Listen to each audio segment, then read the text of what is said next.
So we've seen it. 2016-14.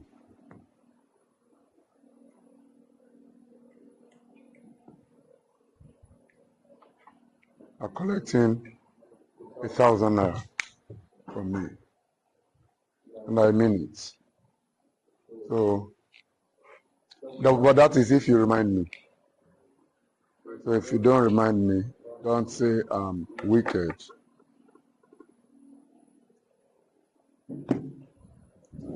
Okay, let's see what we can do with these ones. Please open your mind. Open your mind. We'll start with memoir. Memoir.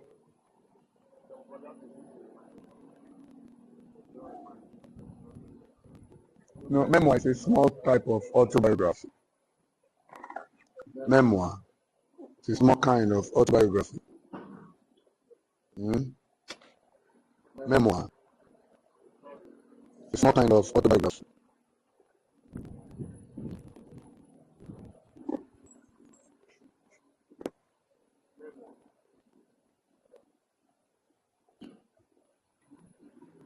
A memoir is like a mini autobiography, a smaller autobiography. It's a true account of the author done by himself, but it is far, far, far smaller than an autobiography. That's memoir. We have a flat character. The flat character is this character that is also referred to as a static character.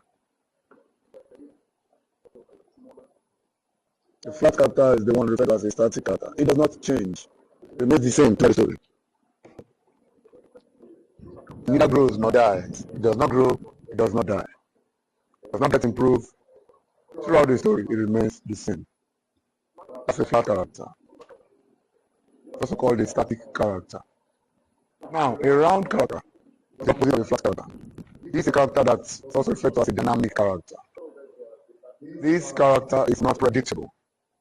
The round character is not predictable. The round character is not predictable.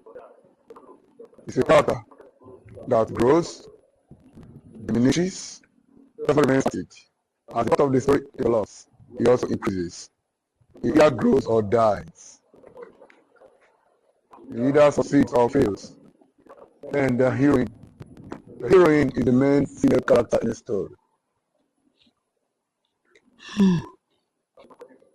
The heroine is the main female character in the story. The main female character in the story.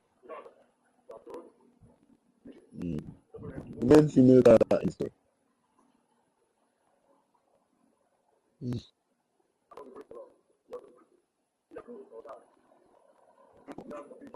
Okay. We have the lyric. Lyric is a form of poetry that is in form of a song. A type of poetry that's musical in nature. A type of poetry that's musical in nature. A type of poetry that's musical in nature. We're going to go on today. A type of poetry that is musical in nature. That is a lyrical poem. A type of poetry that is musical in nature. Lyric. Now, the didactic is used to describe any work of literature that teaches lesson. Any work of literature that teaches lesson. Any work of literature that teaches lesson. Any work of literature that teaches lesson. That's a didactic. A didactic poem is a poem that teaches moral lesson.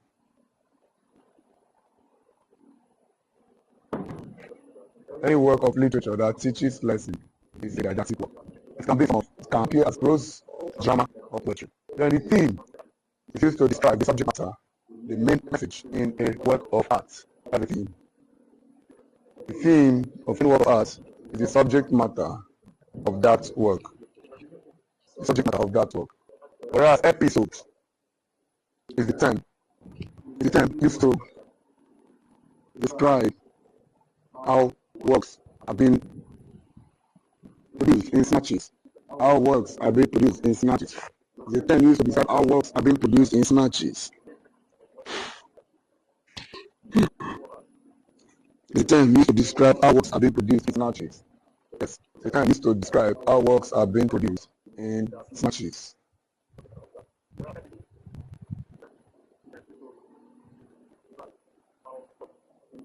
The scene is more or less division of a play, but you place it in acts and scene. You divide a play into acts and divide the acts into scene. And what is the scene basically? The scene helps us to identify the fact that a play, the actions in the play is taking place in one location. As the location changes, the scene changes. As the location, the scene changes. So this scene is used to break the acts into bits, break the acts into different parts, break the acts into bits, But take note, the moment the location changes, the scene changes. The moment the location changes, the scene changes. The moment the location changes, the scene changes. The moment the location changes, the scene changes as well. Now, poetic justice. Poetic justice. I'll talk about it. Poetic justice. Poetic justice is a law in literature which must understand that a wicked character, an evil character, must be punished before the story comes to an end, while a good one will be evil character must be punished before the story comes to an end, while the good one will be rewarded. Yes. While the good one will be rewarded. That is poetic justice. Poetic justice. Now we move again to poetic license. Poetic license is right which a poet has to express himself as he wants.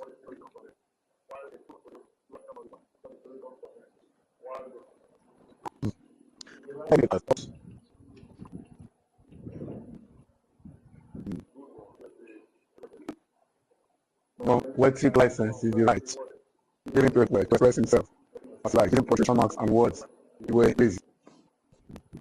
Refrain is a kind of repetition. But this time it is a repetition of the same line at the beginning or end of stanzas. In a poem, repetition of the same lines, deliberate retake of the same line at the beginning or end of stanzas. In a poem, deliberate retake of the same lines. Refrain helps in poetry. The poem is beautiful. Now, repetition, also called melody, is a deliberate retake of a word or group of words in a statement. Deliberate retake of a word or group of words in a statement.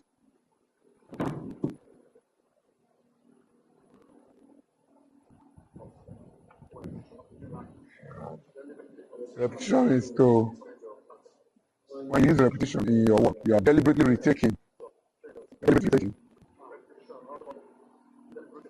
word or group of words.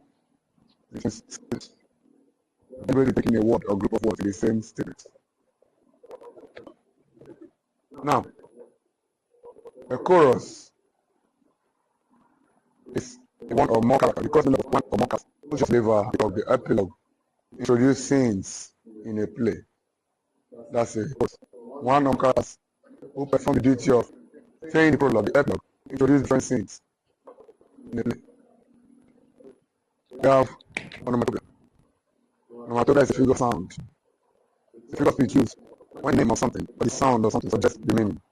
The name or sound of something suggests the meaning it speaks. That's it. But not, just normal. That's why we are. That's why you want to catch. Then, don't need to be saying all of it. Eulogy. It's a praise point. Eulogy is a praise point. Oh boy. Eulogy is a praise poem.